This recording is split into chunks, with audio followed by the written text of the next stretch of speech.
Good afternoon, everyone, or good evening, everyone. This is Jordan Sheff. We're going to get started in just a minute. It takes a couple minutes sometimes to get everybody in from the waiting room to the forum. So I don't want to get started. So just give us another 30 seconds and then I'll get us going. Although I think we look pretty good.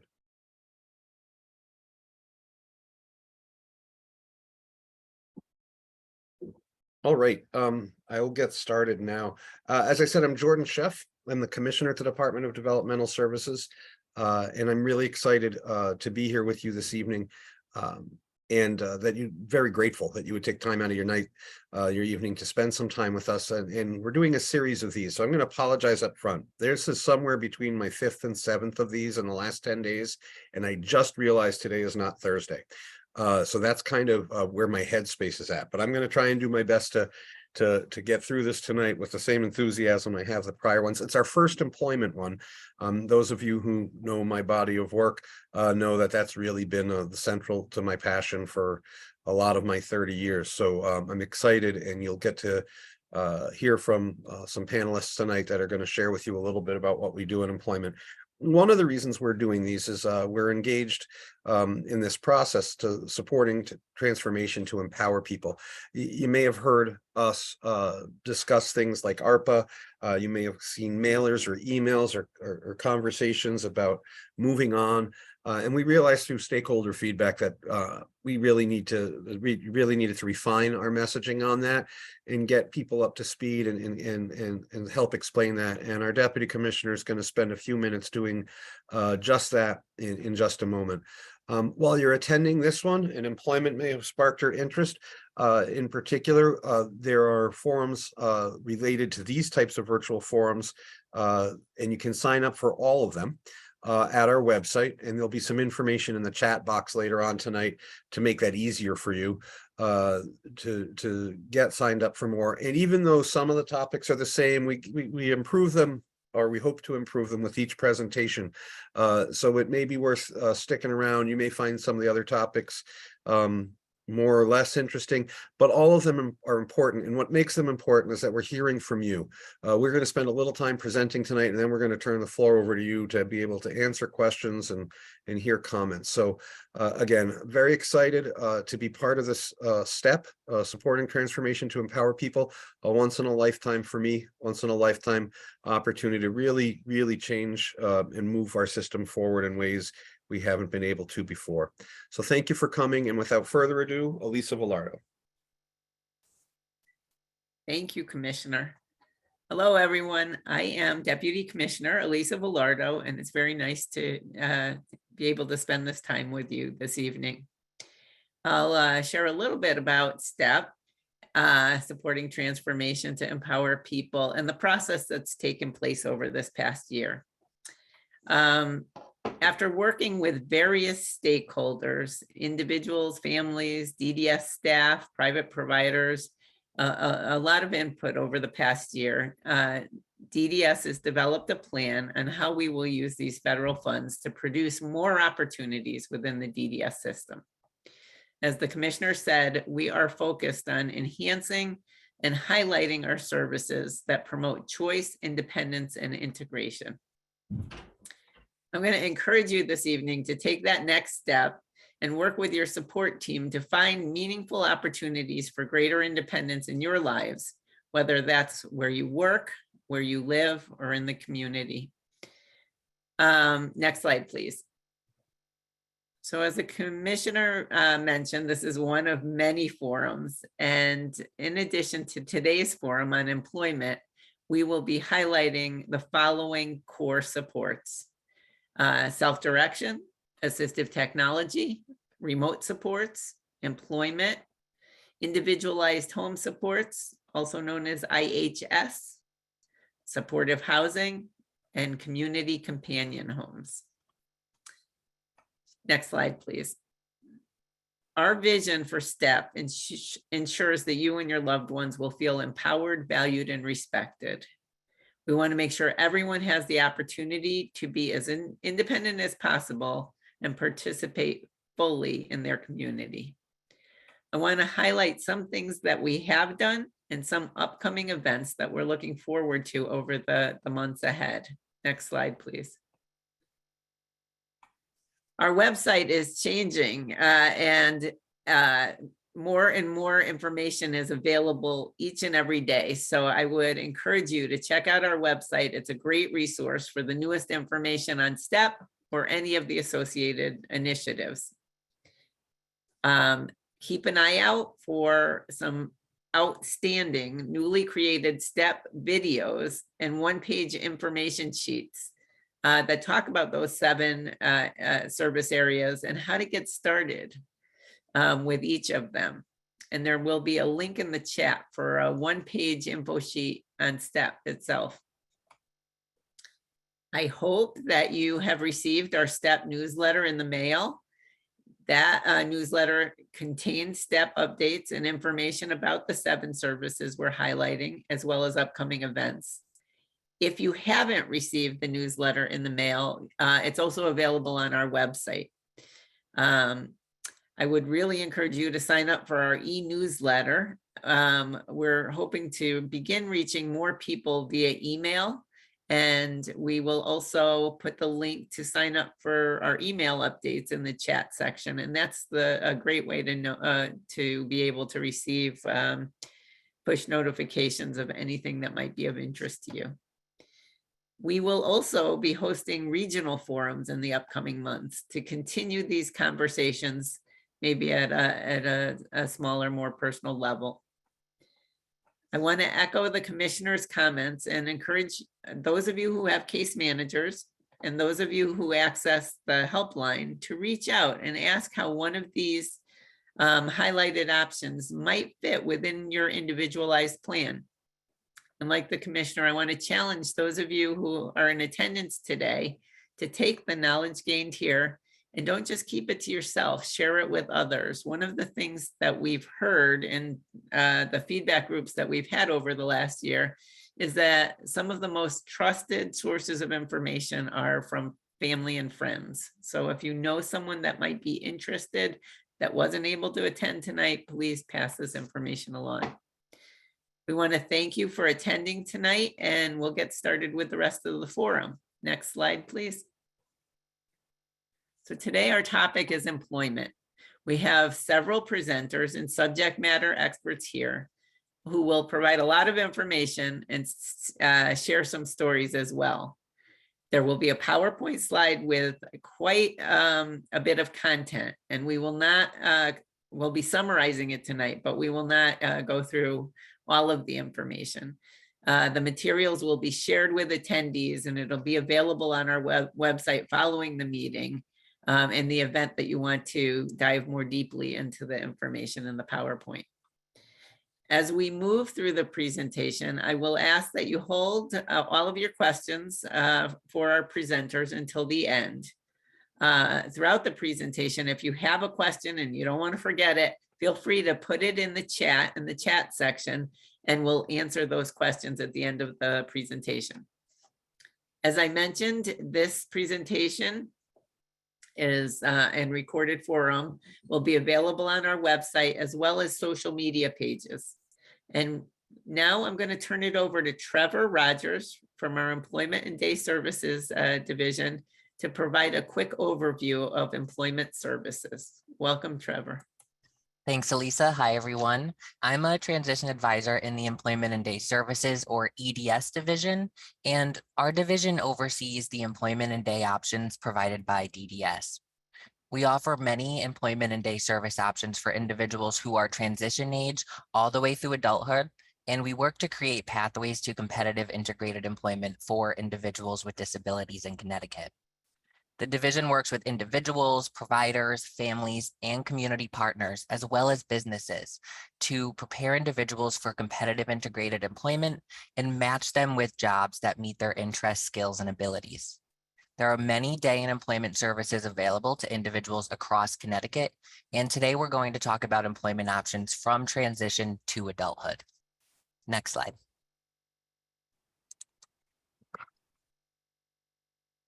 So we're going to start with the transition from school to adulthood. And now it's my pleasure to introduce Kate DeStefano, a transition advisor from the West region, who will talk a little bit about supports available during that transition.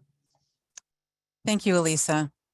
I am one of 8 DDS transition advisors across the state. Currently, there are 3 in the West, 3 in the South, and 2 in the North due to a vacancy. My coverage area is from Stratford to Greenwich and all the towns in between.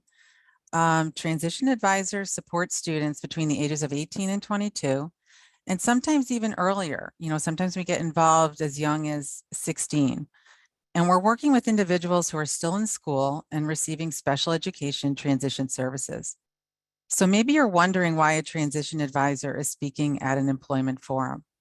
Well, transition advisors are guiding students and families as the student transitions from school to adult life, and adult life often includes employment. Next slide, please. So take Marissa as an example. I recently attended her PPT, and you'll see that Marissa, I quoted her exactly in red there on the slide, because during the meeting, as we sat around the table, I met with her parents, Marissa, the school team, related service providers, and they were reviewing transition inventories. And they identified one of her post-school outcome goals, and that is to find a job and make money. And when we asked further, she said she would like to work with children, possibly as a para or a teacher. I was really happy to see that transition was at the forefront of the meeting. Strategies were discussed that would lead toward independence on a work site, increasing time on task, improving social skills, use of technology, and more. Marissa is only 16, and I already know she has an employment goal. And now we can begin to map out the path so she can realize this goal post-22. Next slide, please. So what is the role of the DDS Transition Advisor? Well, primarily we're assisting students, families, and we're working with and collaborating with school systems, adult service agencies, DDS case managers to plan the transition from school to adult life. Sorry, I'm just stuck for a second. I froze here. Just give me one sec.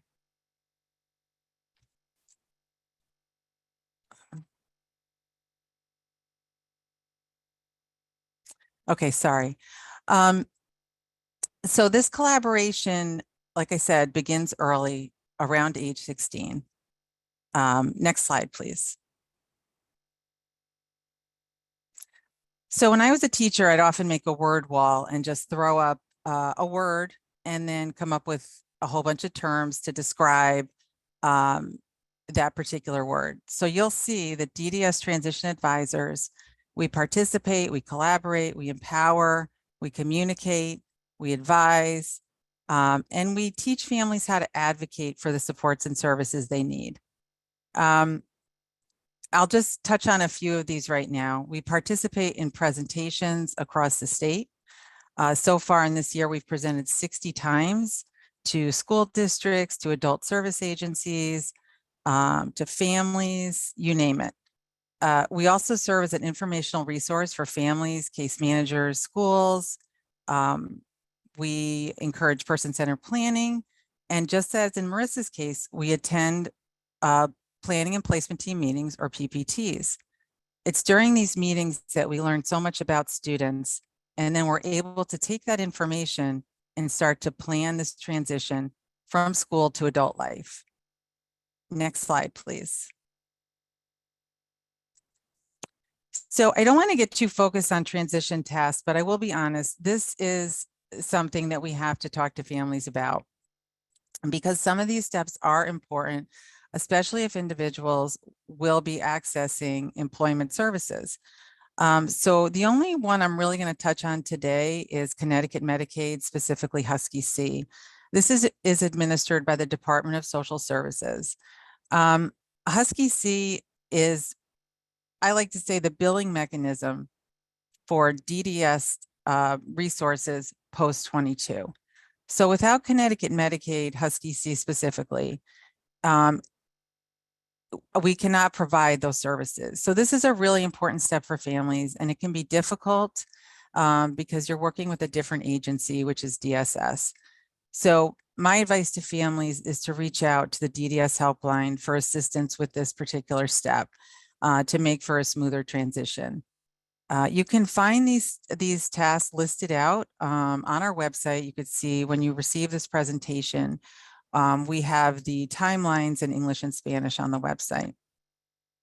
The other thing I want to point out right now is number 5, connect with BRS. We have a very large collaboration with the Bureau of Rehabilitation Services, and I'm going to talk about that in a later slide. Next slide, please. So I think it's important that if you're going to be accessing helpline services, that you know how to reach our helplines. As I mentioned, there are 3 regions, north, south, and west. So depending on where you live, that is the helpline you would reach out to. I also like to connect families with different services that the helpline provides. So next slide, please. You'll see that these are some of the services and supports that families can access. Respite center weekend visits, family grants. Many of the family grants are used for respite. They can also be used for assistive technology. And this is our individual and family support resource team, transition advisors like myself. And we also have a clinical team that can provide consultative support. I like to bring up the clinical team in terms of employment because I often use some of the clinicians when I'm meeting students in schools and say I have a student that has a speech concern and maybe uses a speech generating device to repair language. If that's the case, I often will suggest that the family reach out to the DDS helpline and request a speech referral.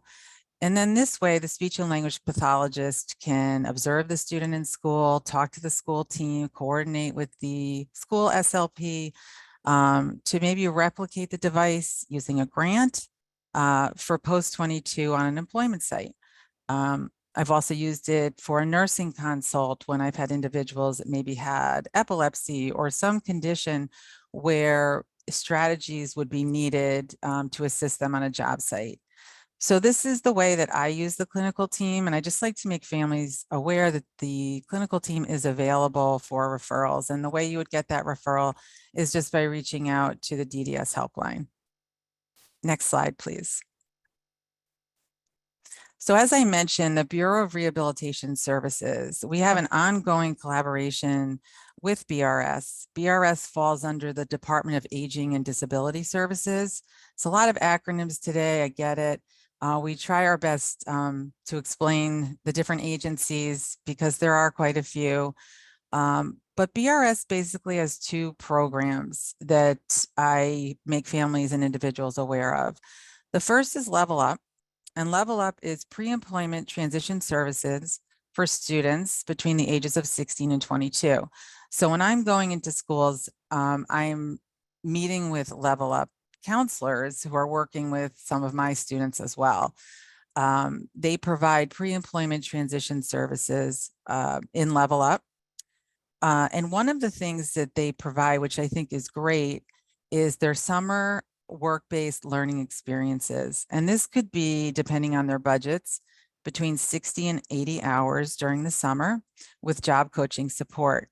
This puts the student in a real work environment, a competitive work environment, and it helps to, assess where they are with their skill development at that point.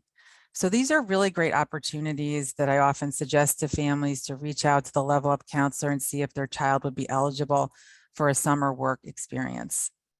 Now, BRS is the other side of this. BRS Adult Services is post-school, and they are going to assist individuals with significant disabilities to obtain, maintain, and advance in competitive integrated employment. We encourage individuals to reach out to BRS about 6 months prior to exiting special education. If they are considering employment, if they're not sure about employment, I just always tell families, have the conversation and then you can decide what path to take. Their sister agency is the Bureau of Education and Services for the Blind, or BESB. So if someone is going to be referred to adult services and is blind, they would go through BESB. Next slide, please. So we often, when we approach employment with families, some of the common things that families say, I thought it would be useful to put these, what I call myth busting, up here. Often when I'm talking to a family for the first time about employment, someone in the family will say, well, my child cannot work 40 hours a week. And I often tell them, well, competitive employment can be full or part-time. It's really what works best for the individual job seeker. And it often does include job coaching support. And I think even for some individuals, they get fearful coming right from school that they're just going to be put in a job. They're not going to have any support. And we're here to tell them that that's not true.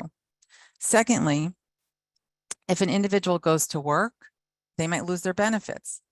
Well, this is not always the case. So I think it's really important to reach out to a benefits counselor if you are considering employment, if you're just thinking about it, if you're starting the process of job development, then definitely reach out to a BRS benefits counselor. They can take a look at how income could potentially impact your benefits. Next slide, please. So the final 3 slides of my presentation are just our transition advisors by region and the towns that we cover. So you'll see that I'm in the Stratford office, Marcus is Danbury, and Caitlin is Cheshire. If anyone wants to take a screenshot, go ahead. I know that this will be posted later on the DDS website. And then the next slide would be the South region. Jude in New Haven, Sina in Norwich, Barb in Wallingford. And then finally, the North region. So we have Jen in Newington. The East Hartford office has a vacancy and Jen is in Willimantic. So as I close today, I just want to say that the DDS transition advisors are here. We're available to support you, to assist you in any way possible to help you achieve those post-school outcome goals, including employment. Thank you so much. Thank you, Kate. Thank you for the work you do to assist individuals and families throughout that transition. Next slide, I would like to introduce Darrell Spears, also transition advisor for through our Employment and Day Services division. And Darrell will talk a little bit about Employment and Day Services. Welcome, Darrell. Thank you very much, Deputy Commissioner. Good evening, everybody. I'm very happy to be here today. Like the Deputy Commissioner said, my name is Darrell Spears Jr. I am an Employment and Day Services Transition Advisor. I am located in the West region. Just a little bit of background about Employment and Day Services. This division was created in 2018 to oversee the employment and day options provided by the Connecticut Department of Developmental Services. The division works with individuals, families, provider agencies, community partners, and businesses to prepare and support individuals for competitive employment and to help match them with jobs that meet their interests, skills, and abilities. The Employment and Day Services division currently offers a variety of day and employment services to individuals across the entire state. This evening, we're going to focus in particularly on employment. We also serve as liaisons to statewide and national groups that you may have heard of, including the Association of People Supporting Employment First, also known as APSE, the State Employment Leadership Network, also known as SOUND, the Connecticut's Persons with Disabilities Committee, DDS ARPA committees, Project Search National, and many other committees. Next slide, please. So I wanted to start off with talking about our self-advocate coordinators who are under the self-direction division. These individuals do a lot of work across the state as it pertains to self-advocacy. They promote self-advocacy and help spread the word. They promote individual involvement and being a part of your communities. They help develop leaders. They are leaders themselves, and they support regional and state activities. These are individuals who have or currently receive our services, And on the screen, I just wanted to point out part of the DDS mission is to support lifelong planning and to join with others to create and promote meaningful opportunities. And so one of our self-advocate coordinators recently was in a conference with us, and in her presentation, she spoke a little bit about what work meant to her and specifically. And I just wanted to point those points out that she made, which was because she works, she can give her child security. Because she works, she does not feel alone. Working has enabled her to feel complete. It has helped her with financial security, and it has given her hope for tomorrow. Next slide, please. So I'm going to talk about our pre-employment and employment service options. For pre-employment, we have employment transition services. We also have a program called Project Search. On our employment side of services, we have individual supported employment, we have customized employment, group supported employment, and we also have self-employment options. Next slide. So first, I'm going to talk about employment transition services. This is a vocational service that is time limited, it's community-based, and it has a vocational focus that you can focus on career discovery and exploration. You may focus on skill development or self-advocacy. These are all things that can be done at the same time, or they can be done individually with the individual to gain skills and get the most out of the program. The goal of employment transition services is to help the individual become equipped and ready for competitive integrated employment. The time limit on this program is a 3-year max. And if an individual needs additional support or more intensive support, they can put in a request for an extension. Next slide, please. So a little bit more about employment transition services. As I said before, it's 100% community-based. So if individuals are in the community 100% of the time, you could be thinking, what exactly will they be doing throughout the day and with their time? And they may participate in internships, volunteer opportunities at local businesses or local entities like soup kitchens. Individuals may participate in community activities. Individuals may spend their time at employment exploration sites. Individuals may spend their time at job centers and workforce centers. We have the American Job Centers, which are located all throughout the state. Individuals may participate in community locations such as libraries, health clubs, and banks learning about money. Individuals may attend technical and community college educational activities, getting a post-secondary education experience while building skills and learning about employment as well. Individuals may participate in health and fitness activities that help impact better employment outcomes.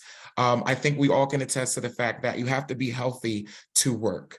Individuals may also participate at adult ed sites and post-secondary schools, as mentioned before, and then also networking sites such as job fairs and more. Next slide. So now I'm going to talk about our second pre-employment service, Project Search, which many of you may or may not have heard of. We're very proud of Project Search. It has grown tremendously in Connecticut, and it has truly helped support individuals become competitively employed. Project Search is a 9-month internship, and it operates during the school year timeframe. Internship training program that is available to school transition age students and young adults who need more intensive employment skills and training. Businesses serve as the Project Search host site with programs that are run by DDS provider agencies as well as school partners. Each of the Project Search programs do have special education teachers, so there is an educational certified person who is leading the lessons and providing the curriculum. As you can see to the right of the screen, this is a multi-stakeholder commitment. DDS has made a commitment to Project Search, as well as the host business that will house the individual, as well as the DDS qualified provider who will support this individual with their employment supports as they are enrolled in Project Search. The host business provides access to an on-site training room where the special education teacher may use that room to implement some of the curriculum. And then the host business also provides access to business departments to provide 3 separate internship rotations. This can look different at every project search host site. I'm going to speak a little bit more about some of the host sites in the next slide so you can get an idea of what type of rotations an individual might partake in while they're in project search. Currently, Connecticut has 14 project search sites, which is truly amazing to be the size of the state that we are. If you'd like to learn more about project search in Connecticut, once this presentation is provided to you post this meeting, please feel free to click that link to learn more about project search. Next slide, please.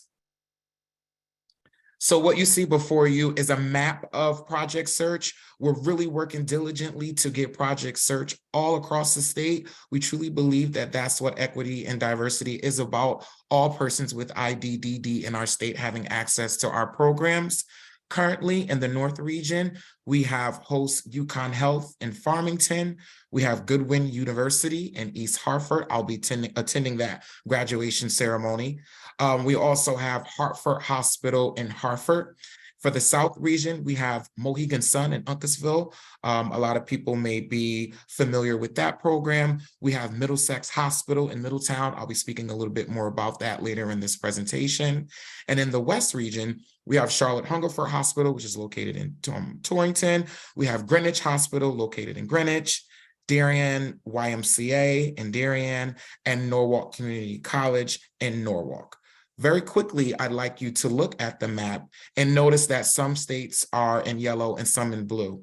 And the yellow are the states that we already have programming at, and the blue are the states that we've worked with to prepare for the fall. And these programs will be starting in September, if I'm not mistaken.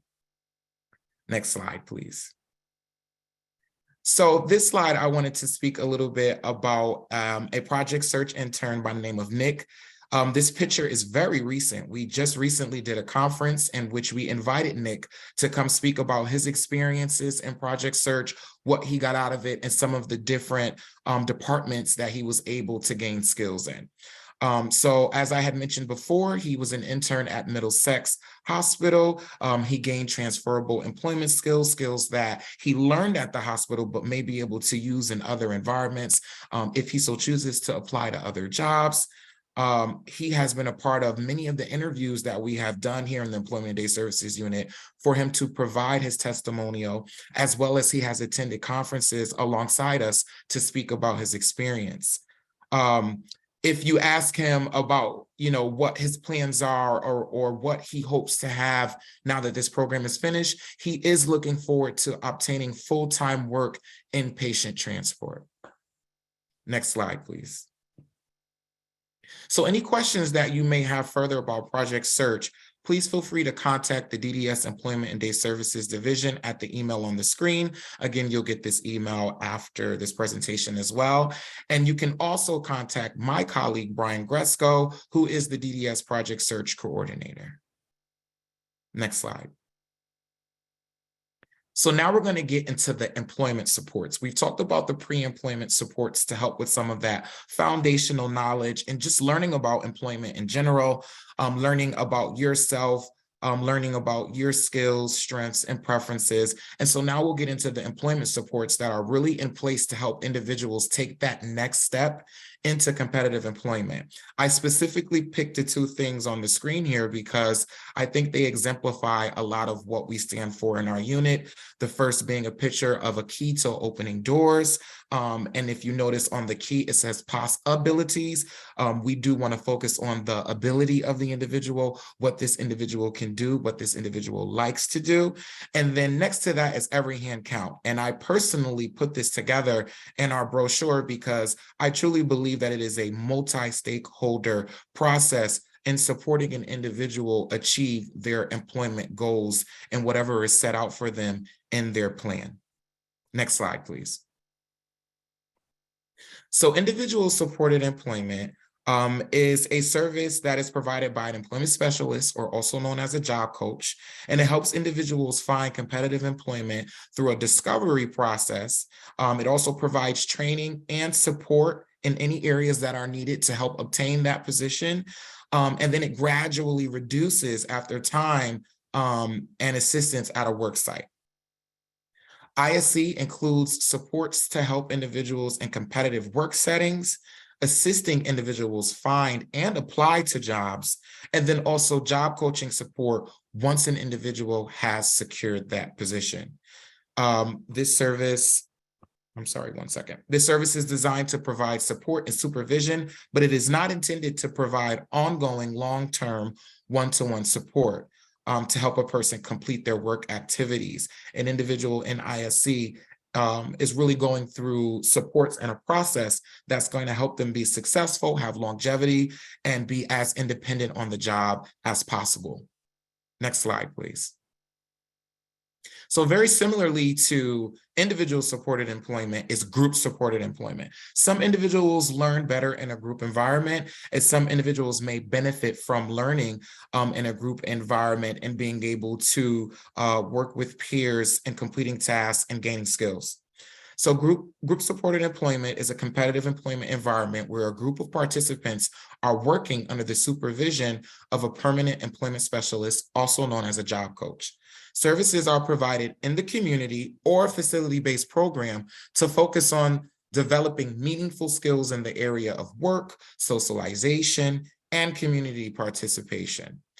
Participants may be dispersed throughout the company amongst workers without disabilities, or they may be in a congregated setting amongst themselves as well.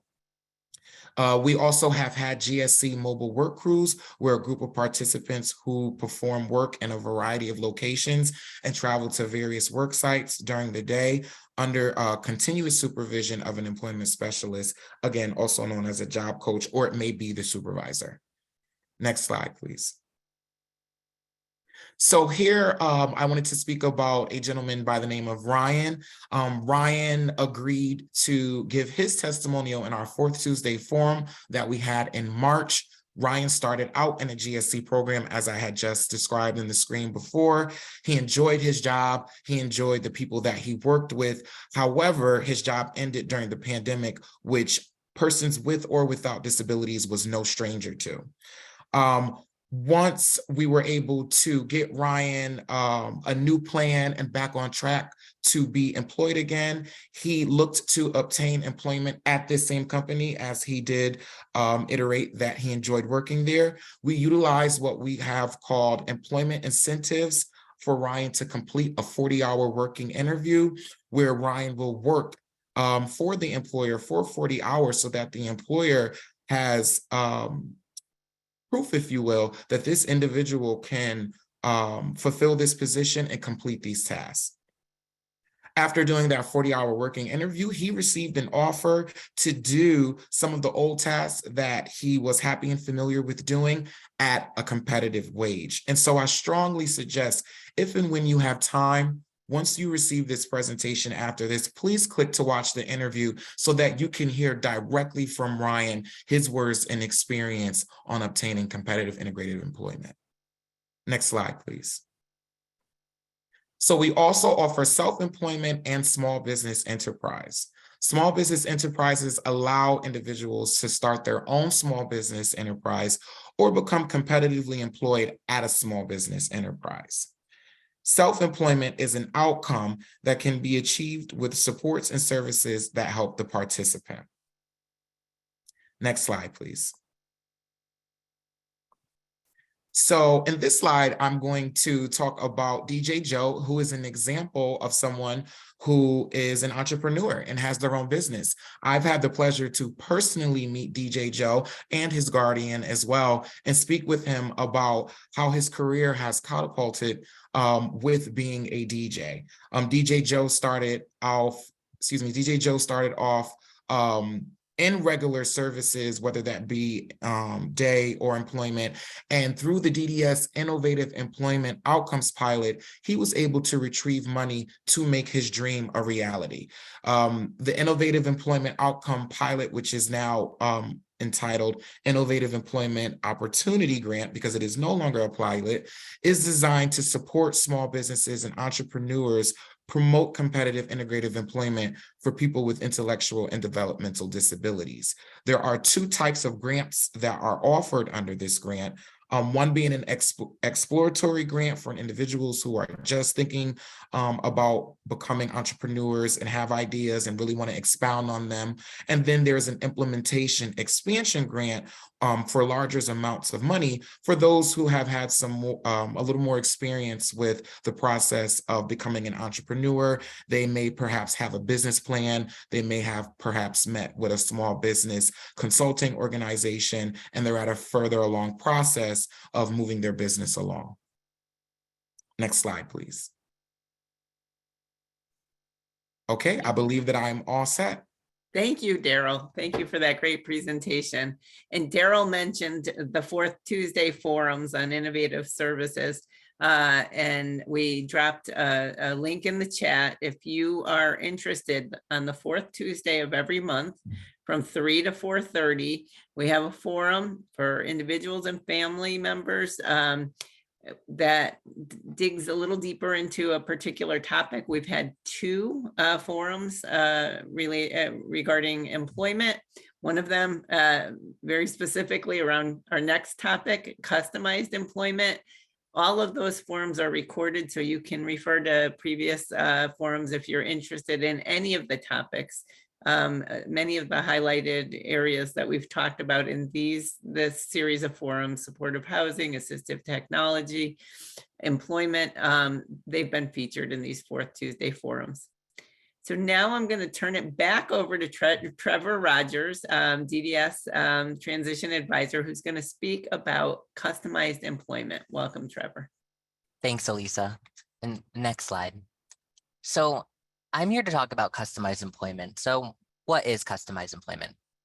Customized employment, which is often referred to as CE, is an alternative method of finding competitive integrated employment that focuses on the strengths, skills, and abilities of an individual with disabilities and the unmet needs of an employer. It's highly structured, person-centered, and it's carried out over time in 3 separate phases. It serves as a separate service model with more intensive, creative, and specifically modified supports to help an individual achieve their self-directed employment option, and the service is completely job seeker driven.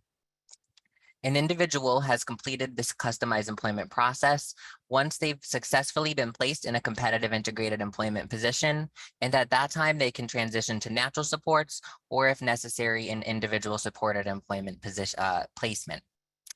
In Connecticut, customized employment is an interagency process between our department, the Department of Developmental Services, the Department of Aging and Disability Services, ADS, as well as the State Department of Education. And both ADS and DDS serve individuals in customized employment, and this includes the Bureau of Rehabilitation Services, BRS, and the Bureau of Education Services for the Blind, BESB, which are both a part of ADS. Next slide. So who is a good candidate for customized employment, and who is this service for?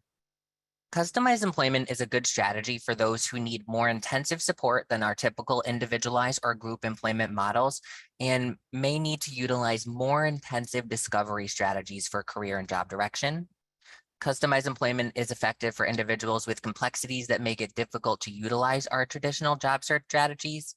And if an individual meets these requirements, our case manager should consider whether they fit into at least one of the criteria on the screen before initiating the CE referral process. But I do want to note that there is no one path into customized employment. There are many routes individuals can take, such as going through our employment transition services, group supported employment services, just to name a few. And if an individual has tried one or more support options, employment support options, and they need more individualized or specifically modified supports to achieve their employment goal, then they may be a good candidate for customized employment. And again, I just want to note, because it's very important, that there's no specific path to customized employment, and rather it's an option for individuals who have tried other employment services, and it's been determined that more individualized support is needed to achieve their employment goal. Next slide. So I want to talk a little bit about how customized employment can look for our individuals. So customized employment is time limited and it doesn't affect DDS individuals' annual budget, which means they can continue their current community activities while they're engaging in the customized employment process. And this looks different for everyone, but the goal is for customized employment services to be blended with our other services. Next slide. For example, we have many job seekers currently in customized employment who are receiving individualized or group day services. And one of those job seekers specifically is Justine. She is currently in a group day setting and she still attends her group day program 3 days of the week, as you can see on the screen, when she's not engaging in customized employment. The other 2 days she engages in the customized employment process with a certified staff member in the job discovery process. Next slide. So when Justine becomes employed and has finished customized employment, she can still attend her group day program on the days she isn't working. The service looks different for every individual job seeker, and it's a truly customized approach. And the service is modified to ensure that the needs of each individual job seeker are fully met. And our intent is to allow customized employment services to be blended with our other service options. Next slide. So I'm now going to take a little bit of time to talk about the different phases of customized employment. As I said, there are 3 phases, and the first is discovery. And the focus of this phase is to get to know the job seeker, their likes, skills, interests, abilities, experiences, and personal circle of friends, family, and supports. And I have this picture of an iceberg on the screen because I want to get across that we all know about the individuals we support, but what we usually know is only the tip of the iceberg. Next slide. We need to know much more about our individuals to create a holistic plan, and the discovery process seeks to uncover the unknown about the job seeker. Next slide. So during this discovery process, a certified customized employment staff member is going to spend time with the job seeker, his or her family, friends, and extended family in the community to get to know the individual and gain a more in-depth understanding of their interests, likes, skills, knowledge, and abilities. The focus of discovery is not actually to find a job, but to engage with the job seeker and his or her extended support system to identify up to 3 areas of employment in which employment may be explored in the community that that job seeker has access to. Discovery activities may include, but are not limited to, observation of the job seeker at home, interviewing family, friends, and other significant individuals in the job seeker's life, engagement with the job seeker in community-based or family activities, as well as coordinated or informal job shadows based on the job seeker's previous exposure to the world of work. And there are 3 essential topics that are going to be explored in this first phase of customized employment. And those are the job seeker's benefit status, their access to transportation, and then known as well as potential worksite support needs. Information that is learned in the discovery phase is compiled in a discovery report, and it's used to create a visual resume and a customized employment plan that will guide the remainder of the process. And one thing I do want to note is that sufficient time and interaction are necessary in discovery, and on average, it takes about 5 to 7 weeks. Next slide. So the second phase of customized employment is job development, negotiation, and placement. And this is when the customized employment plan that I just discussed is implemented. Job development is pursued based on the approach and essential features of employment agreed to by the job seeker and supported by their service delivery team in the customized employment plan. And during this phase of service, the CE certified staff member and the job seeker are going to approach employers and businesses in the community together. And when they approach businesses, a list of job tasks that fit the job seeker will have already been developed to offer potential employers when the unmet needs of a business are identified in job development, so that we can find a position that matches the unmet needs of an employer and the like skills and abilities of an individual. Potential supports will also be identified in advance and are going to be revised for each specific workplace to account for any of the unique characteristics when negotiating a customized employment position. And next slide. So the last phase of customized employment is post-employment supports. And this is referring to any on-the-job support services that may be necessary to support the job seeker during the initial training and stabilization in their new employment position.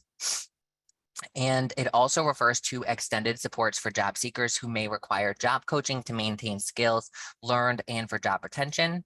And once a job seeker is employed, they will transition to an individual supported employment placement if necessary, or natural supports. And they will have access to supports and services as necessary by an employment specialist. Next slide. So now I want to talk about one of our specific job seekers, and his name is Josh. So as we know, customized employment seeks to create a customized position that matches the likes, skills, and abilities of an individual with the unmet needs of an employer. So Josh had tried other employment services options, but he needed a more individualized approach to find an employment position that works for him. And in his last role, he was unable to meet all of the needs of the employer, and he wasn't motivated because the position wasn't for him. It didn't meet his interests or his likes, and it didn't relate to his skills and abilities. Josh has also participated in multiple volunteer experiences, and that's what led him to CE. All of those factors, customized employment, all of those factors combined. So during the first phase, discovery, Josh's customized employment staff member uncovered a lot about Josh's experience and interest. Josh is very interested in cars, and he has a very large car collection, and he loves both vintage cars as well as newer models, and you could test him on either. He prefers hands-on work, and he also enjoys fixing things around the house with his dad. And one other thing that he does like is he likes to organize things, and he finds it calming, and he likes to do this especially when he's stressed. So next slide. One of the workplaces that Josh and his customized employment certified staff member explored was a mechanic shop because of Josh's interest in cars. Josh's CE certified staff member knew that Josh would love working around cars and in a place where he could see all different makes and models of cars, as well as having a chance to work with his hands. So the CE certified staff member completed an employer analysis and identified a few areas of need. The staff member then negotiated with the mechanic and Josh present to create a new position that combined Josh's skills, abilities, and likes with some of the unmet needs of that mechanic shop.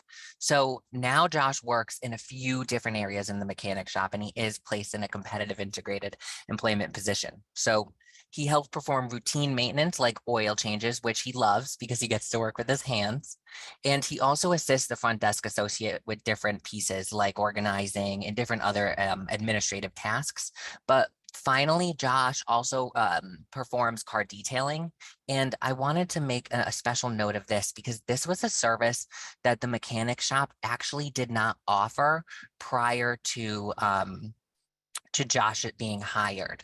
And it was something that had come up when the certified staff member and Josh were working with the employer and completing an employer analysis. The mechanic had stated that there was some interest by some of his customers for car detailing, but it wasn't the type of service he could offer because none of his staff had the extra time in addition to their current workloads to do that.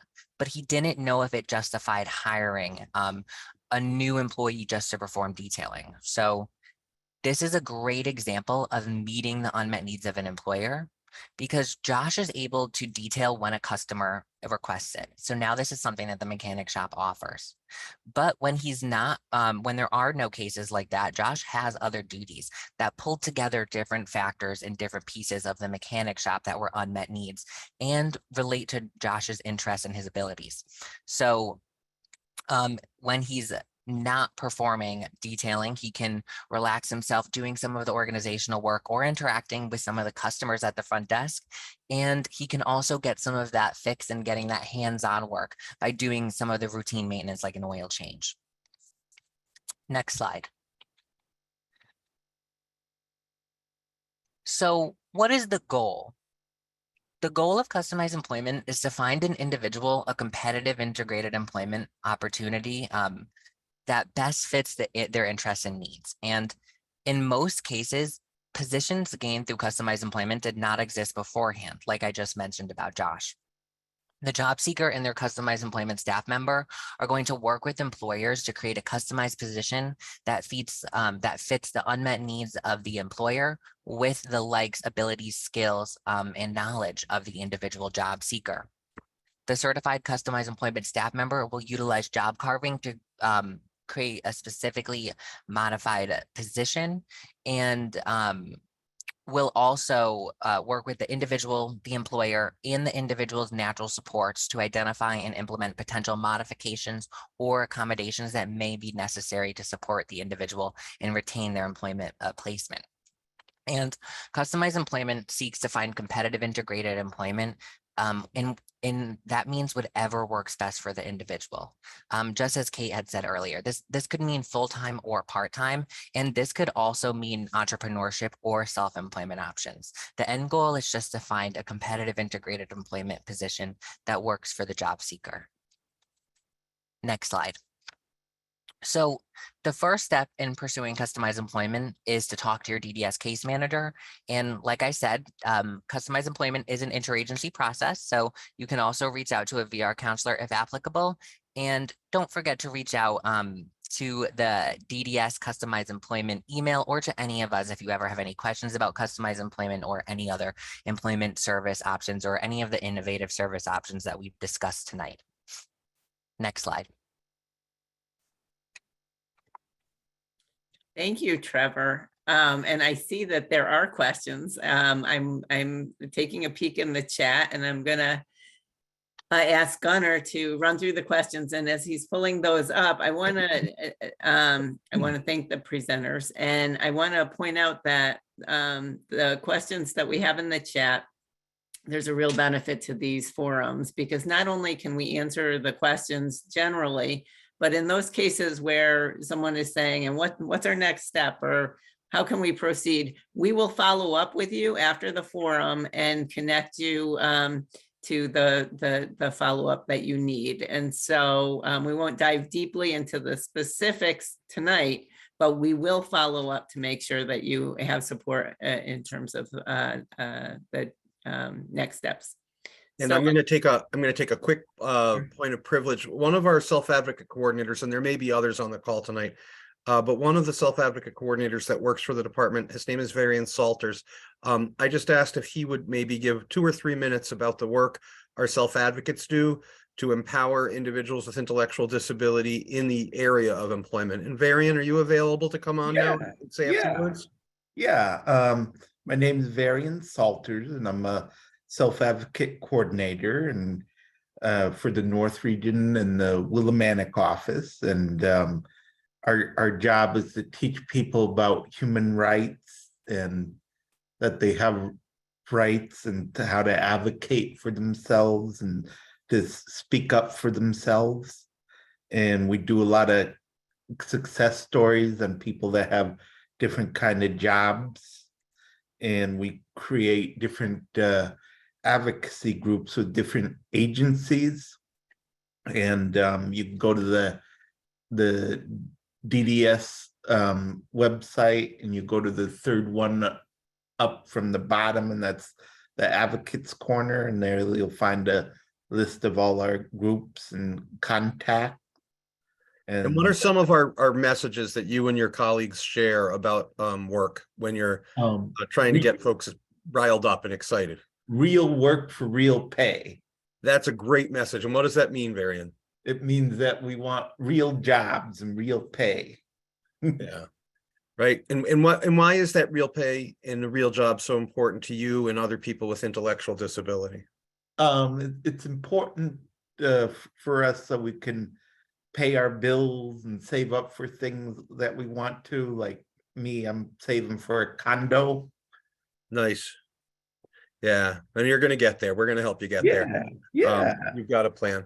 So thank you, Varian, for sharing that. And for anybody on the call who is someone we support or has a loved one who is someone we support, if you'd like to get connected to self-advocacy, whether it's regarding employment or just a pretty cool group of people who really spend a lot of time and positive energy on a whole host of issues, we can connect you by region. And thank you, Varian, for sharing a little Welcome. bit of your story and a little bit of your work. It's real important to me. Thanks. Now, because I would hate to miss that opportunity to share time with Varian. If we can move to the questions in the chat. And there's some really, really good ones. And as Elisa mentioned, we'll try in the time that's left to answer them adequately, but some of them require a deeper dive, or you have individual circumstances that we may not want to share out tonight in a larger group, but we will absolutely do the follow-up later. So Gunnar, can you flash back on your end and get us the first couple questions out of the chat, and we'll work from there, go forward. And I may defer to our transition advisors and other staff on the call tonight to assist me as they know the details of some of these things better than I do. Absolutely. Thank you, Commissioner. Folks, just a reminder, along with putting your questions in the chat, there is a bar at the bottom of your screen. You'll see one of the icons says reactions. You can click on that and it allows you to raise your hand and we can call on you that way. So Commissioner, our first question comes from Kendall Rock. Kendall wants to know what happens to those over the age of 22 regarding BRS. All right. So fresh out of the gate, I'm going to kick that to Elisa and the transition advisors. So I think this question came up, Kate, while you were speaking. Do you want to talk a little bit about what happens as students graduate and turn 22? Sure. And what happens? Yeah. And I think, Kate, if you will, I think they're also looking to know if you didn't go through BRS and now you're 22, but you find yourself in a day program, is BRS still something that's available to you? So I think there's two questions around that. It's my understanding that BRS is always available. You know, even if you tried BRS at 22 and they found that you were not competitive yet, that's okay. You can circle back in another year. You can work on your skills and you can come back again. So it's my understanding that you can go to BRS as often as you would like. You can, if you're 22, you can absolutely connect because you're in that, you know, post-transition period. So you would just call. You know, if you're not sure who to call, you could ask one of the transition advisors because we know, you know, most of the local contact information for BRS. But I would say that it's definitely worth having a conversation. If you're interested in employment or even career mobility, I mean, I could give you an example of a case where I had an individual who started in, you know, just an entry-level position, and she wasn't really happy. She wanted some type of career mobility. She wanted to look into a certification program. And I connected her with BRS, and she was a little older. She was probably 23, 24. And if she's eligible for their services, they will assist her potentially with career mobility, which could include, you know, some sort of certificate program at a community college. So I think they're always available. It just depends kind of on the skill level as to whether someone will be eligible for the services at that time or if you need to circle back later. And thank you, Kate. That's a great response. And Elisa, would you just talk a little bit about some work we're doing on the side with the leadership with Dave and Amy, Dave and Commissioner Porter at BRS in terms of making sure no one's falling through the cracks? I would love to. And I see that we'll get to some of the other questions where people have had an experience with BRS and maybe it didn't work out. We've been working very closely with our colleagues at BRS on an ongoing basis, but particularly over the last year and a half. I think Trevor mentioned this when he was talking about customized employment. That's a very, very closely coordinated joint initiative. But one of the things I will share is that BRS recently received a large grant, a federal grant, and it's specifically designed to support people who may not yet have achieved competitive integrated employment with the supports needed. And they're targeting people that may have previously been associated with BRS and were not successfully employed. They're looking specifically at high school grads to make sure that they have opportunities for employment if that's their goal. And so there is a lot of exciting work going on at BRS, and DDS and BRS have never coordinated as closely as we are at this point in time. So I just want to share that we will help to make those connections in the instances where it may make sense. And I'm not sure that I know that I'm not up to speed, but is there anything you want to share about the 3-year grant they were just awarded and how that impacts services? So that's called the Connecticut PI grant, Pathways to Integrated Employment. Thank you. And that's the federal grant that I was mentioning. It's actually, I think, 5 years. They're in the first year. But it really specifically, first of all, it's engaged individuals, families. Varian, I know you're on one of the work groups. Our employment and day services team is on work groups. We're looking at ways that we can really strengthen opportunities through DDS and through these partnerships with education services and DDS to expand opportunities for competitive integrated employment. So it will go on for 5 years. We're deeply involved. We very much are supporting the initiative, and it really aligns with where we are at this point in time. We've also received some federal funding through the ARPA initiatives. We've talked about STEP. And so the work that's going on between the two agencies is really, really closely aligned and should have the outcome for people that maybe 5 years ago went through the process and were not able to successfully be employed, where that experience would be different based on the additional resources and the additional tools that we now have. Thanks so much for all of the feedback on that. If that didn't answer your question fully, we are happy to reach out to you afterwards offline, or you can reach out to us and we can drill down a little bit further. Gunnar, are there other questions in the chat?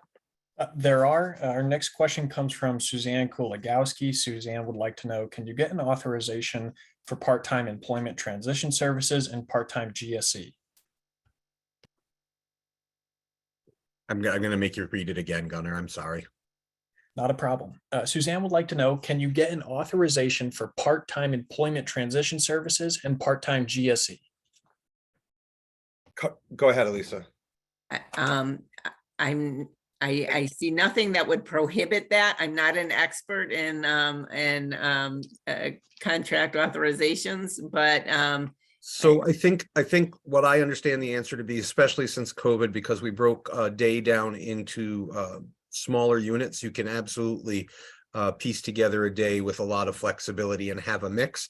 There are some guardrails that we need to have in place to make sure that you're not receiving a covered Medicaid service in a building at the same time we're paying the provider for a different service that's supposed to be provided outside the building. That stuff should happen on the back end between us and the provider. It shouldn't impact the individual that we're supporting, and the family shouldn't have to worry about that at all. But I think that the shortest answer to your question is yes. It takes a little bit of work, but the part of what we're trying to do here with STEP is increase our flexibility, increase our transparency, and make days work for people instead of keep pointing back at the system we have. What kind of system is it you want? What I said last night during self-direction is that if that's a plan that works for you, using the planning process, the individual planning process is the way to sort of map that out. And then it's our job to figure out how the funding and the services and the units and the authorizations and all that stuff that allows us to build the federal government in the background can happen. So I hope that answers your question, Suzanne. And it's good to see you out with us tonight. All right. We have two questions that kind of tie into one another. So I'll read through them both. They come from Pamela Liming and Griffin Lindsay. Pam wants to know, she says, I'm happy to see the services for transitioning individuals have more options than when my son transitioned, but we've been with BRS for 2 years and they have not found a job for my son. How about now that he is age 26? How can you assist? And Griffin followed up to Pam's question with the following. Griffin says, we agree with Pamela. Our son has been with BRS for 2 years and our son has no job at this time also. Our son is 24. We need assistance. So there's two answers to that. You can go, we can work with you to reach out to BRS and continue to try and work with them to help you with that. A large number of our day providers do job exploration, job searching, job matching, and have lots of opportunities. So while you can get that service through BRS, most of our day providers who have a work component can provide very similar services, maybe a little less individualized than you'd like to start, but with a path towards an independence and good job placement. So my standard answer to almost everybody who asks me a question about can we is, have you asked your case manager? And I will share that some case managers are less astute around employment things than others, depending on the caseload they've had over a number of years. So if you don't get the answer you're looking for there, you can bark it up the tree. But I think with these transition advisors on the call today and the work they're doing to make sure that our presence and our knowledge around employment is embedded in every division statewide, my guess is you'd have pretty good success with any case manager you approached at this point. They're a tenacious group who's been selling our message of employment for a couple of years now and really being effective. So BRS is an option, and and regular day providers, and some of our providers are vendors for both BRS and DDS, and sometimes that works really well. So start with your case manager and ask them to include a transition advisor, and we will help you out. There's a question later in the chat that I saw that's a really good question. And I think the timing for some of the people coming into our system over the last 4 years because of COVID, 3+ years, things have not gone as we might have liked in terms of, with unemployment being so low and so many job openings, you would think that we would be hitting numbers we've never hit before. And while we're starting to see that trend with our employment more recently, we struggled a bit during COVID when people were desperate for workers. Although, we talk about our success stories. One of our individuals funded through individual supported employment got an award from the Home Depot he works at as the only person who didn't take a sick day. It might have been Lowe's. I think it was Home Depot. Didn't take a sick day. He was the only one in the whole building who didn't take a sick day during COVID, showed up every day. So we will help you. I took an opportunity. If anyone knows the details on that, and I think for those two particular questions, we have your contact information. Gunnar, if you can reach out and copy Trevor, I think we can help to facilitate that. Absolutely. Commissioner, Deputy Commissioner, our next question comes from Mary Coons. Mary would like to know, what if you have a place that you believe would be a good spot for somebody to work, who could help start a conversation, or could a job coach work with a person in a job of our choosing? So I think this is a really good opportunity to talk about customized employment, maybe as a path. I don't know who wants to take that. That might be an approach, or if Kate, Darrell, or Trevor, you have a better idea where that person should start. Well, I could start because I actually had this situation happen.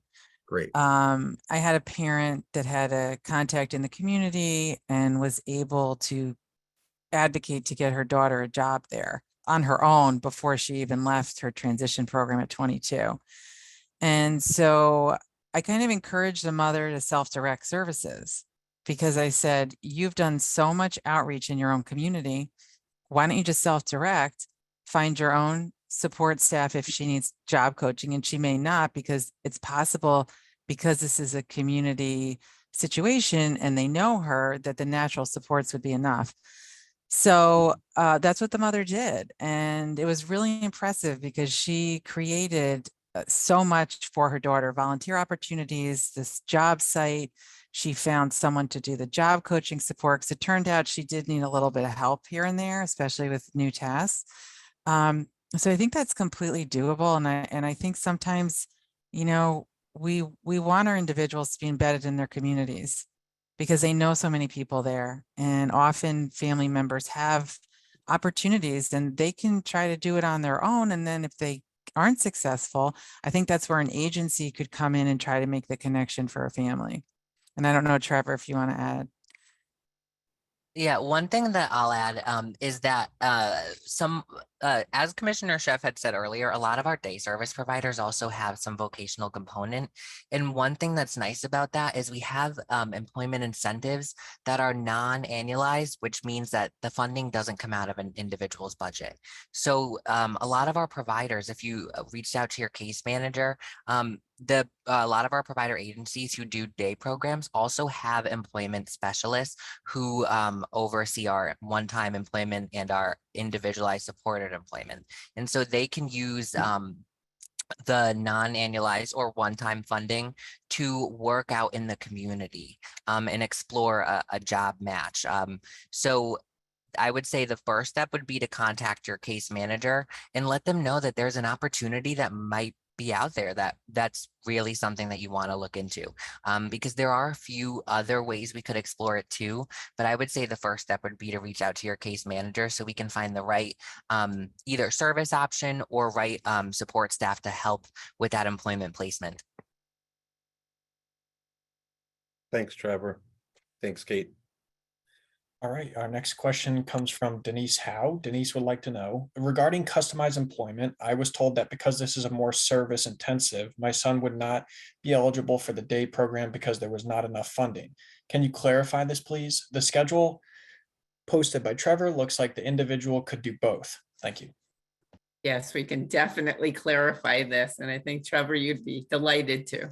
Yes, so you can do both. And I apologize if there is some confusion out there. Customized employment is still very new, but because the funding for it does not come out of an individual's annual budget, that is, it can happen. And that was actually why it's designed that way, because a lot of our individuals, they want to continue their current community activities while you're trying to engage in a different program. So you can do that. And one other thing I want to say that's in line with all of our transformation and STEP initiatives is as of October last year, there is we removed a 5-hour cap, which I know that sounds like a lot of DDS jargon, but what that means is it's easier to blend day and employment budgets together as long as it's within the funding authorized.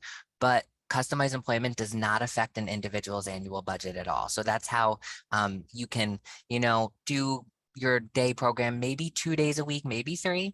And then you can engage with the customized employment staff member the other days of the week. And then when you transition to employment, if you do need if you do need an individual supported employment, we can use that blending that we're discussing to allow for both in the individual schedule. But yes, you can do both. And we designed it that way because we listened and we heard that that's what we need to make the service really work for our individuals. Thanks, Trevor. And Denise, because it is a new service, there was a little period of time where this question came up before we were able to identify that a customized employment would not come out of the annualized allocation. And so you may have had that conversation at that period of time, but this is great news that it does not impact your annualized funding. All What do right, we got next, Gunnar?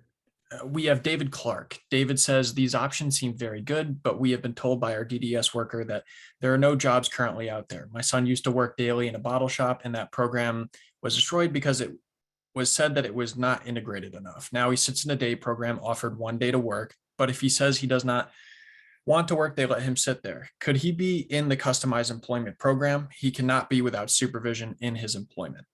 So that's a great question, and we're going to get to a better answer for you. I'm just curious, was it the bottle program in Danbury? No, okay.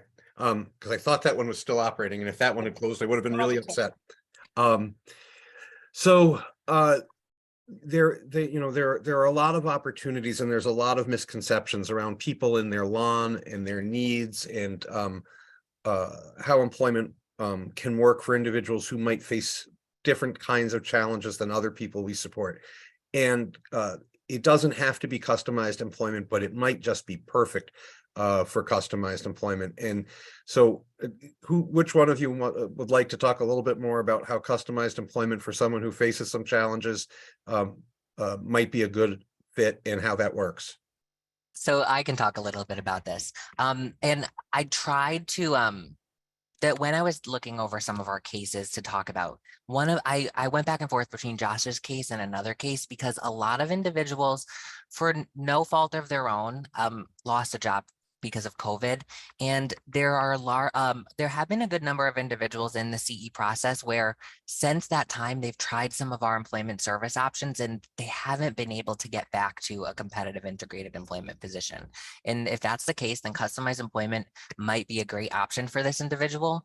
And the first thing I would say is to, again, reach out to your case manager and let them know that you saw this form and you're interested in learning more, because we're always here to support you, to support our case managers in all of our different services. And like Commissioner Sheff said, it might be customized employment, it might not be, but this does seem like it could be a good case for customized employment, because a lot of our individuals have tried other support options and they haven't been able to get that placement. And there are some individuals currently in the service who, like this case where their position was lost because of COVID and they've tried to gain employment since then, but they need that more specifically modified creative support option to get back to an employment position.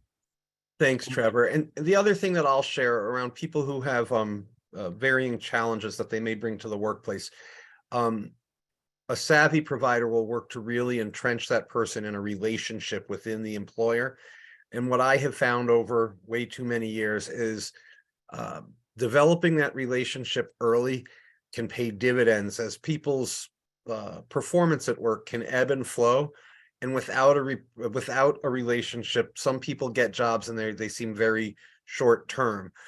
So there's two parallel tracks there, right? We want to carve out the job and make sure that it fits and make sure that it's doable. And we also want to probably make sure that we're working with an employer who's ready to sort of be understanding, open-minded, and be in relationship, not just have a relationship, but be in relationship with the individual. And that can really make those types of placements long-term successful.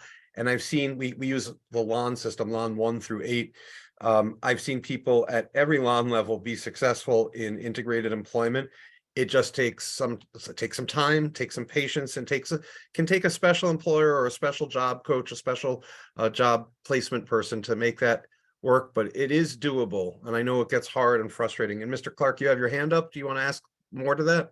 No, I just wanted to clarify that the bottle shop job wasn't lost because of COVID, Okay. but because of the changes in the fact that we were told that it wasn't integrated enough. So now he's totally non-integrated and sitting and watching TV all day.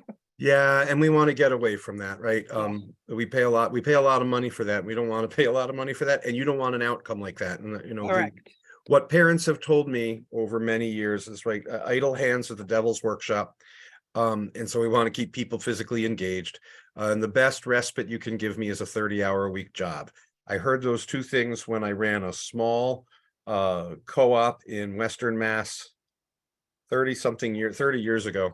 And they have stuck with me ever since, because they seem like simple answers. Keep them busy and help them have a job for 30 hours. And you don't need to give me anything else right now. So I'm mindful of that. And we'd like to make sure that we don't want anyone sitting around watching TV. We will be in touch. I'm certain we have, and it says David Clark at the bottom, but is that the email that you're registered with? Yeah, David? he's here too. Hi, David. I'm Mrs. David Clark. There you go. So we have the email. We'll make sure we reach out to you, and we'll go from there. You're very welcome. I'm glad you came out tonight to join us. All right, our next question comes from Diane Salvaggi. Diane wants to know, when not attending their day program, how long do individuals work for and how do they get to and from their job? Is there a job coach initially placed with the individual? So my standard answer to all questions when I'm asked that, particularly at the legislature, is I represent 17,000 people as constituents eligible for the department. And the answer to that question, there might be 17,000 answers to that question, because we're going to do it one person at a time, because there's a lot wrapped up in there. It can mean any number of things. People work sometimes in an integrated job just a few hours a week. And while we're trying to get them more hours, they may work at 2 part-time jobs. They may rely on the day program for purposes of developing further skills, having a social skills, not being home alone. There's a number of reasons why they may still participate in day program. So I really think that there's no one answer to that. And I'm getting affirmative nods from my staff. who are saying, yeah, you got this, boss, you got this right. So we would love to talk to you, and we know you well, and figure out, more specifics to your question, but it can be just about anything. And in fact, we have individuals who have a very abnormal for our system work life. They work second shift. They're not morning people. They don't want to be up and at a day program at 8:30 in the morning. They want to sleep till noon. They want to go to work at 2. And so there's all sorts, and we can do an individualized day program from their home for some of their morning hours if we have a community integrated employment opportunity for them in the afternoon and evening. So all things are possible. It starts with a plan, a person-centered plan tailored to the individual. Families shouldn't have to worry about what things cost and what services are called. You want to work with your loved one to tell us what your dreams and hopes are and what will make life better for you and the individual that we support. And then we'll help figure out how to make that happen. And you don't have to worry about all the different terms in an ideal world. That kind of dances around a direct answer, but did that help? And you can, Diane, you can come on camera if you so choose and are ready, or we can follow up with you. Oh, I got a thank you from you. We will follow up. It's a pleasure to have you with us this evening. And it's a great question, because I think for a long time, and that's really what this step, the supporting transformation to empower people. When I went through training on person-centeredness using the Charting the Life course material and became an ambassador to the way we do planning now, because I wanted to experience it the way my staff do. One of the lessons in that is the danger that institutions, when presented a problem, point back to the institution for an answer. Let me explain to you what that means in regular people terms when you don't work at an institution. When DDS gets confronted with a problem, we look to the menu of services, the things we've always done to solve it.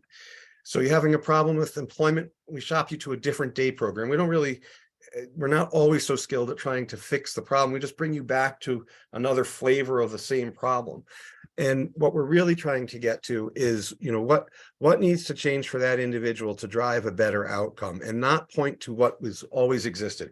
9 to 3 at the big box program that, my neighbor's kid always went to, and they don't get a lot of work, but I know where they are and I know where they're safe. That works for a lot of families, and I'm not saying that disparagingly, but for a lot of people, they want something more from their day supports. So that I think that there's a lot of ways to get to that. And this support, we want to see an expanded continuum of supports that doesn't look like what we've necessarily been doing. And I'm not looking to get rid of anything we're doing. All the supports and services we currently have in place, all the models, I'm not looking to get rid of everything, but what I'm trying to do is help people be able to tailor a plan and a lifestyle that meets their individual needs, and not have to conform to one of 5 options that we sat in a dark room and thought was best for everybody. I hope that resonates. I think you just described STEP as best as I've heard it described. Really, the answer in all of these cases is yes, and how can we figure out how to make that happen? And I think that is what STEP is all about. I think we've had a service system where we've always been person-centered, and we've always listened to desires, and then we've best matched what we had available to what those desires have been. And now we're kind of flipping it on its head and saying, and if we don't have something established, let's figure out how to get there and make that happen.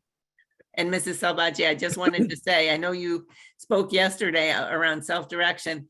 If employment is one of those things, and a job coach would be necessary, that can certainly be done either through a provider or through self-direction. And I'm going to take one more point of personal privilege, because Patricia Cimbala is with us on the call tonight.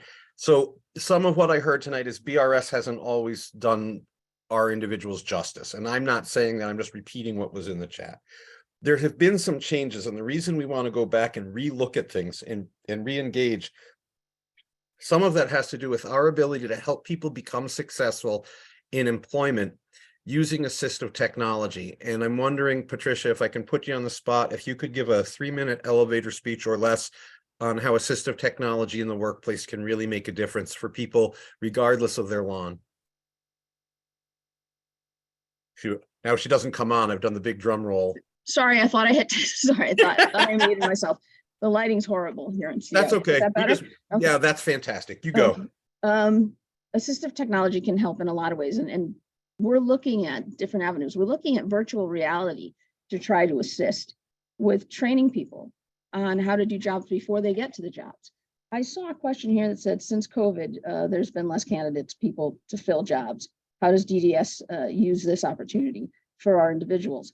That's a really complicated question, because it would seem like, oh, there's so many jobs, we should be getting people employed.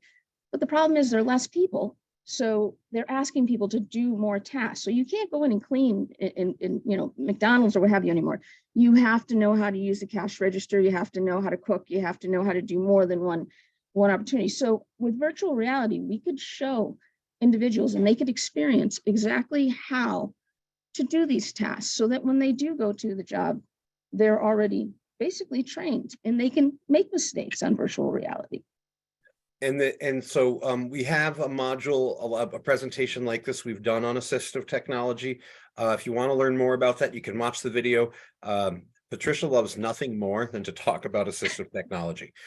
So if you want to learn more about how assistive technology may support you and your loved one in employment or in other ways, we can connect you. And I just wanted to make sure, since you were here tonight, you had a chance to promote a little bit of the good work that you do for the agency and with regards to supporting employment outcomes. Kate, you have your hand up. Yes, because I heard the word transportation. So I just wanted to point out that transition advisors provide a lot of support to families about transportation options in their local communities. So if you have questions about it, whether it be any type of public transportation, paratransit, ride sharing, transportation provided by an agency, we're happy to connect you to those resources. So I just wanted to make everyone aware of that. And then the second thing that I wanted to mention, going back to Commissioner Sheff's comments about BRS and, things have changed. One of the things that's recently changed also is that they've added transition counselors. They're brand new. They just started in the last few months. And so when you look at Level Up being for students and then adult services for after school, the transition counselors, their goal is to bridge the gap, right? So, as much as we try to spread the word to families when we know students are interested in employment or in Level Up to contact BRS, this person now will actually be connecting the two.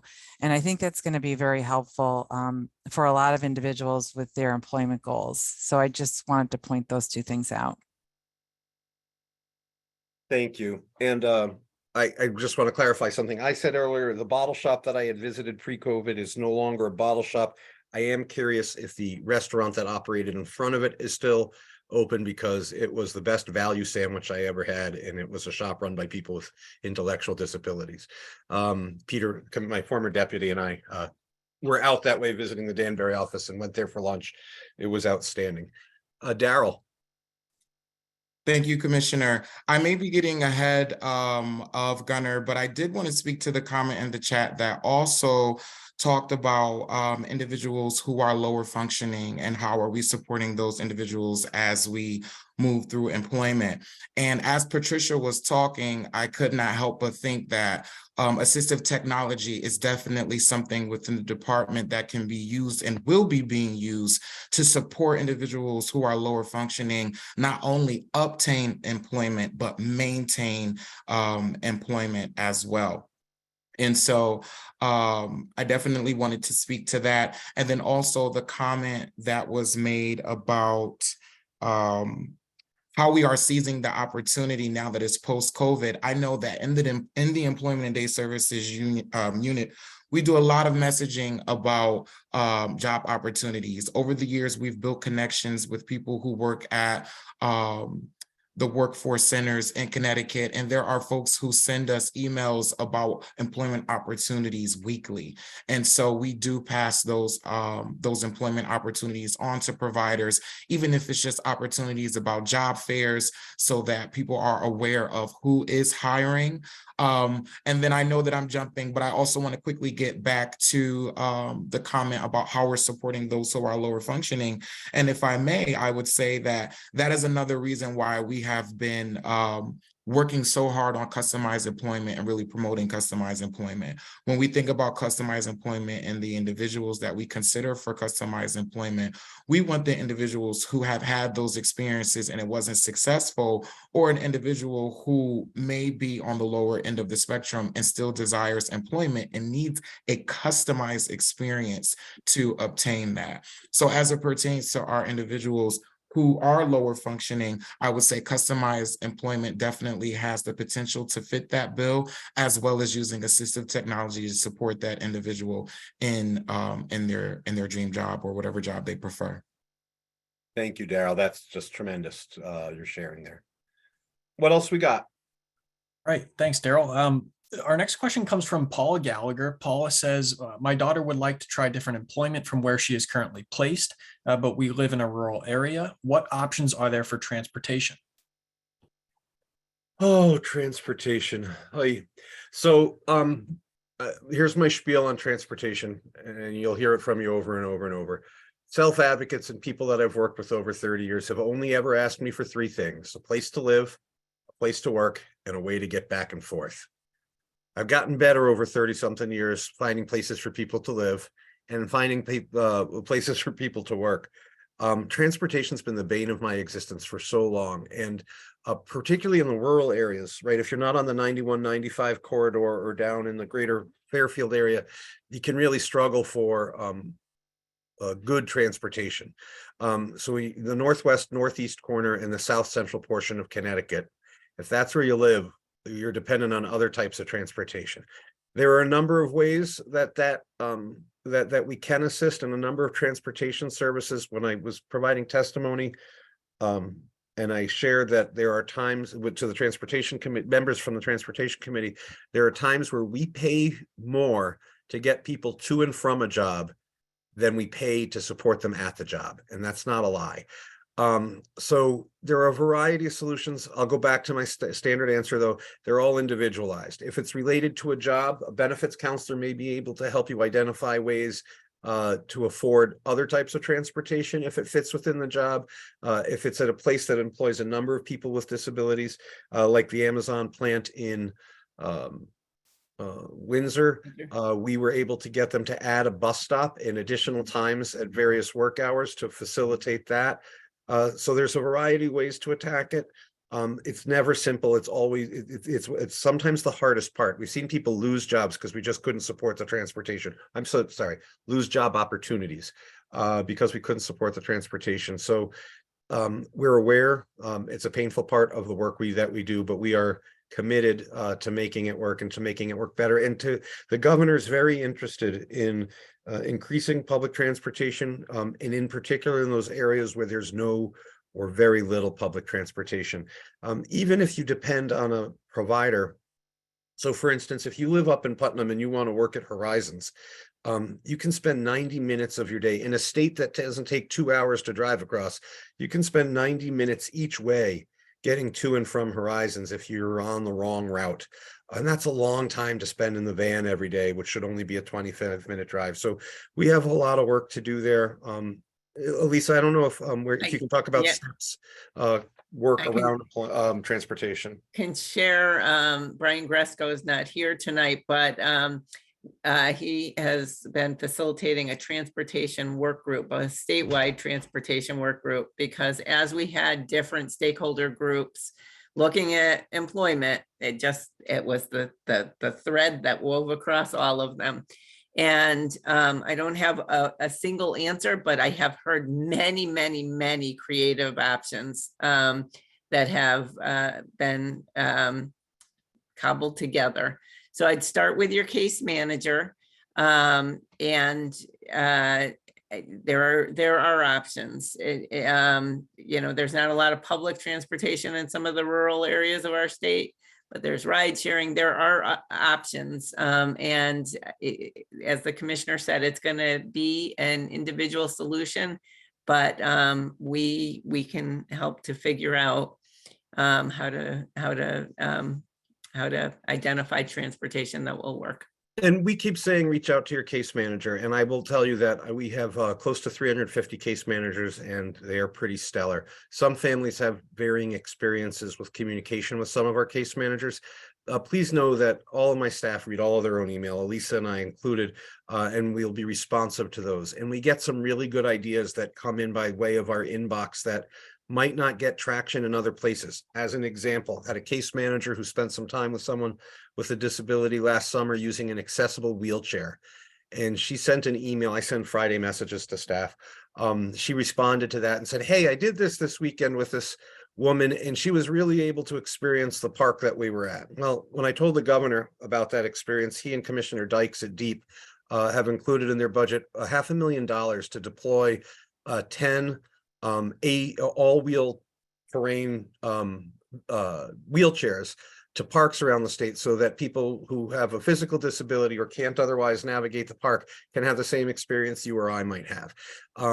So the power of an idea that may not gain traction in the right place, don't be afraid. If you have an idea, anyone has an idea how to crack the transportation code, fire that away, because I'll run just about anything up the flagpole. Like I said, 30 years tilting at that windmill.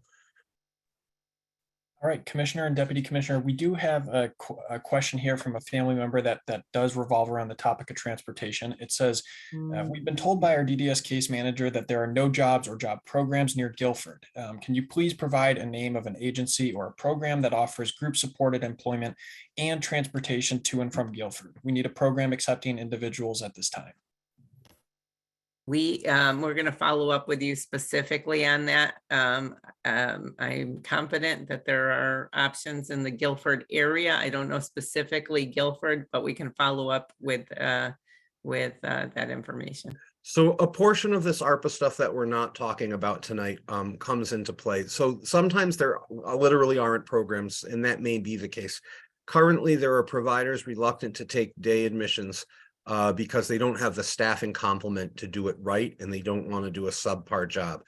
In addition to all these initiatives that we're talking about in the background, Elisa's working with former Deputy Commissioner Mason and a handful of other staff looking to work with the providers for workforce stabilization and provide some incentives for recruitments and things like that. And we're hopeful that that will help increase access and opportunity for people who are feeling a little shut out of services right now because of the national workforce crisis. And I don't know that that's the issue in Guilford, but I know that that's an issue that's an issue with every provider right now. Is just a high level of staff vacancy that makes taking on new business challenging. So as Elisa suggested, we want to work with the region on the Guilford area and make sure that we give you a more specific response, and we will follow up and appreciate the question. Absolutely. And as the commissioner said, there may not be an agency that's based in Guilford, but you're looking at employment in Guilford. And so many agencies support people to be employed in a radius. And so there may be supports near that area that could identify employment in that area. And Gunnar, I caught a follow-up from Paula Gallagher on the transportation issue. So here's the thing I learned. I always thought that when I got to Torrington, I was in the quiet corner, and then I heard there's an even quieter corner beyond Torrington. So depending on where you are in those quiet corners, it can really get hard, right? So LARC does, the Litchfield ARC does a lot of good employment work and can assist with transportation in that, if you will, sort of metro Torrington area. The downtown area, but Harwinton and places like that, it's a lot harder. And then in that, I forget where Tim lived, but in the very north, Tim DeShane Desmond lived up in that very, everyone else would get a dusting and he'd get 14 feet of snow in that northwest wall, that area. Yeah.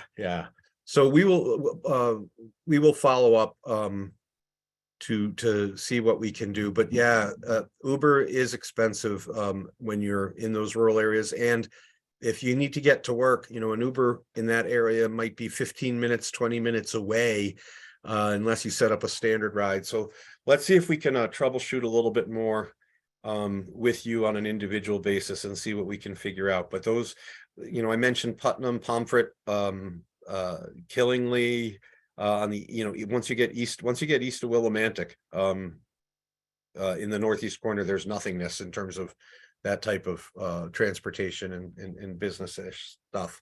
So we'll reach out to you. I appreciate you for participating tonight. Commissioner Sheff, I don't see any additional hands up and I don't see any additional questions in the chat.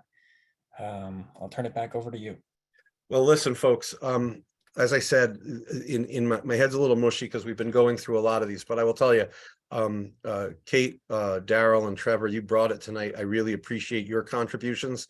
You took probably our longest deck of slides and made it compelling and interesting, and I really appreciate that. And I think that our families and staff who heard you present tonight probably feel largely the same way. And then the discussion was just really dynamic, and getting those contributions from everybody is what will make our supporting transformation to empower people the most successful. We want to hear all those voices. We want to hear the good stuff and the bad, and we got a mix of that tonight. So please consider attending more. Ways to register are in the chat, which is going to disappear in a minute when I say goodnight, but are available on our website. And you can find it there. And if you can't find it there, we will find you. Listen, the Clarks shared, that is how I intro this with the whole ARPA thing. We were handed a giant bucket of lemons, and we're trying to make lemonade out of that with COVID. It's the only silver lining in what was a miserable 3 years none of us ever wanted to go through, but we have an opportunity and we really want to take advantage of it. And you telling us what we need to do to make the system better is how we'll get there. Thanks everybody for tonight. Go Celtics. They're on in about 45 minutes, unless you're a fan of one of those other teams. But enjoy your night, and I look forward to seeing you all soon. And I'll see some of you to have the same conversation tomorrow morning, and I look forward to it. Thank you, everyone. Thank you.